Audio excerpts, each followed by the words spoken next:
ಊರಿಗೂರೇ ಕೃಷಿಯಲ್ಲಿ ಅಣ್ಣ ತಮ್ಮಂದಿರಿಬ್ಬರ ಶ್ರಮವನ್ನ ಕೊಂಡಾಡ್ತಾ ಇತ್ತು. ಲಕ್ಷಾಂತರ ರೂಪಾಯಿ ತೊಡಗಿಸಿ ಸುಮಾರು 100 ಎಕರೆಯಲ್ಲಿ ಮೆಕ್ಕೆಜೋಳ ಬೆಳೆದಿದ್ರು. ಅಣ್ತಮ್ಮಂದಿರು ಕಂಡ ಕನಸು ಕೈಗೂಡಬೇಕು ಅನ್ನುವಷ್ಟರಲ್ಲೇ ಹೊಟ್ಟೆ ಕಿಚ್ಚಿನ ಮಂದಿ ಕನಸಿಗೆ ಕೊಳ್ಳಿ ಇಟ್ಟಿದ್ದಾರೆ.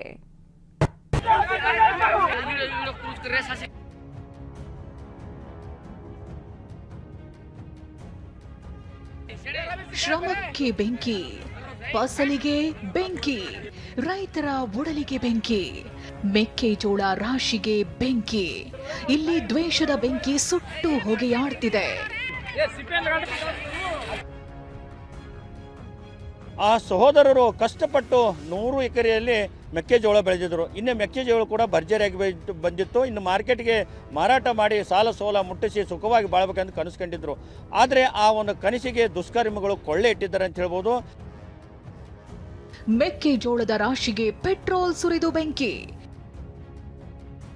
ರೈತ ಕುಟುಂಬದ ಸ್ಥಿತಿಗೆ ಕಣ್ಣೀರಿಟ್ಟ ಊರ ಜನ. ಗದಗ ಜಿಲ್ಲೆ ಮುಂಡರಗಿಯ ಅತ್ತಿಕಟ್ಟಿಯಲ್ಲಿ ದ್ವೇಷದ ಬೆಂಕಿ. ಮೆಕ್ಕೆಜೋಳ ಸುಟ್ಟು ಬೂದಿಯಾಗಿದೆ. ಗಣೇಶ್ ಹಾಗೂ ಗೋಪಿ ಚೌಹಾಣ್ ಸಹೋದರರು ಬೇರೆ ರೈತರ ಜಮೀನನ್ನ ಗುತ್ತಿಗೆ ಪಡೆದಿದ್ರು. 100 ಎಕರೆಯಲ್ಲಿ ಸಮೃದ್ಧ ಮೆಕ್ಕೆಜೋಳ ಬೆಳೆದಿದ್ರು.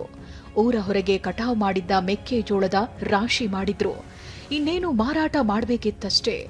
ಆದರೆ ಅಷ್ಟೊತ್ತಿಗಾಗಲೇ 4 ಮುಸುಕುಧಾರಿಗಳು ರಾತ್ರೋರಾತ್ರಿ ಪೆಟ್ರೋಲ್ ಸುರಿದು ರಾಶಿಗೆ ಬೆಂಕಿ ಹಚ್ಚಿ ಕಾಲ್ಕಿತ್ತಿದ್ದಾರೆ. 70 ಲಕ್ಷದಷ್ಟು ಸಾಲ ಮಾಡಿ ಬೆಳೆ ತೆಗೆದಿದ್ದ ಕುಟುಂಬದವರ ಹೊಟ್ಟೆಗೆ ಕೊಳ್ಳಿ ಇಟ್ಟಂತಾಗಿದೆ.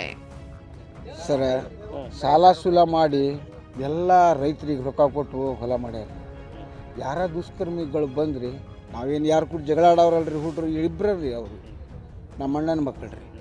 ಅಲ್ಲಿ ದುಡ್ಡು ಮಾಡಿ ಅವ್ರು ನೋಡಿ ನಾವು ಕಲಿಬೇಕ್ರಿ. ದುಡ್ದಿದ್ದು ನೋಡಿ ನಾವು ರೈತರು ಏನು ಕಳು ಮಾಡಕ್ಕೆ ಹೋಗಿಲ್ರಿ, ಮತ್ತೊಬ್ರದ್ದು ಯಾರ್ದೇನು ತಿನ್ನಕ್ಕೆ ಹೋಗಿಲ್ರಿ. ಹಿಂಗೆ ಮಾಡ್ಯಾರ್ರಿ. ಹುಡುಗ ಬಂದು ಬೆಂಕಿಗೆ ಬೀಳಾಕ್ ಬಂದ್ರಿ. ನಾವು ಎಲ್ಲರೂ ಊರನ್ನಾರು ಕೂಡಿ ಅವ್ನು ಹಿಡಿದು ನೋಡಪ್ಪ ಇದು ಮಾಡೋಣ, ಸತ್ರ ಬರಂಗಿಲ್ಲ, ಜಲ್ಮಾನ ಹೋಗೈತಿ, ಇದು ಹೋಗೈತಿ ಅಂತ ಹೇಳಿ ನಾವೆಲ್ಲರೂ ಕೂಡಿ ಹಾಕಿದ್ವಿ. ಸಂಜೀವ್ ಪಾಂಡ್ರೆ, TV9. ಇದೀಗ ರಾಜ್ಯದ ಇತರೆ ಸುದ್ದಿಗಳನ್ನು ನೋಡ್ಕೊಂಡು ಬರೋಣ. ಕರ್ನಾಟಕ ಟಾಪ್ 9 ಅಲ್ಲಿ ನಿಷೇಧಿತ ಎಲೆಕ್ಟ್ರಾನಿಕ್ಸ್ ಸಿಗರೇಟ್ ಮಾರಾಟ ಮಾಡ್ತಾ ಇದ್ದ ವ್ಯಕ್ತಿಯನ್ನ ಬಂಧಿಸಲಾಗಿದೆ. ಉತ್ತರ ಕನ್ನಡ ಜಿಲ್ಲೆ ಭಟ್ಕಳದ ಹೂವಿನ ಚೌಕ ಬಳಿ ದುಬೈ ಮಾರ್ಕೆಟ್ ಮಳಿಗೆಯಲ್ಲಿ ವಶಕ್ಕೆ ಪಡೆದಿದ್ದಾರೆ.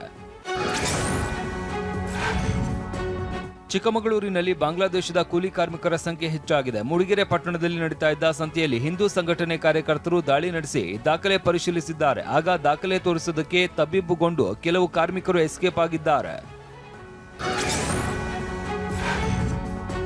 ರಸ್ತೆ ಅಪಘಾತದಲ್ಲಿ ಮೃತಪಟ್ಟಿದ್ದ ಐಎಎಸ್ ಅಧಿಕಾರಿ ಮಹಾಂತೇಶ್ ಬೀಳಗಿ ಪುತ್ರಿಗೆ ಅನುಕಂಪದ ಆಧಾರದ ಮೇಲೆ ಸರ್ಕಾರಿ ನೌಕರಿ ನೀಡೋದಕ್ಕೆ ಸಚಿವ ಸಂಪುಟ ಒಪ್ಪಿಗೆ ಸೂಚಿಸಿದೆ.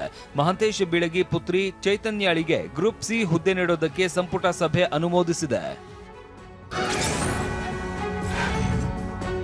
ಬೆಂಗಳೂರು ನಗರ ವಿಶ್ವವಿದ್ಯಾಲಯದಲ್ಲಿ ಪ್ರಶ್ನೆ ಪತ್ರಿಕೆ ಸೋರಿಕೆಯಾಗಿದೆ. ಜನವರಿ 2ರಂದು ಬಿಕಾಂ 5ನೇ ಸೆಮಿಸ್ಟರ್ ಪರೀಕ್ಷೆ ನಿಗದಿಯಾಗಿತ್ತು. ಆದರೆ ಪ್ರಶ್ನೆ ಪತ್ರಿಕೆ ಜನವರಿ 1ನೇ ತಾರೀಕಿನ ಸಂಜೆಯೇ ಲೀಕ್ ಆಗಿದೆ. ಎನ್ಎಸ್ಯುಐ ವಿದ್ಯಾರ್ಥಿ ಸಂಘಟನೆ ಆಕ್ರೋಶ ವ್ಯಕ್ತಪಡಿಸಿದ್ದು ಹೈಗ್ರೌಂಡ್ಸ್ ಠಾಣೆಗೆ ದೂರು ನೀಡಿದೆ.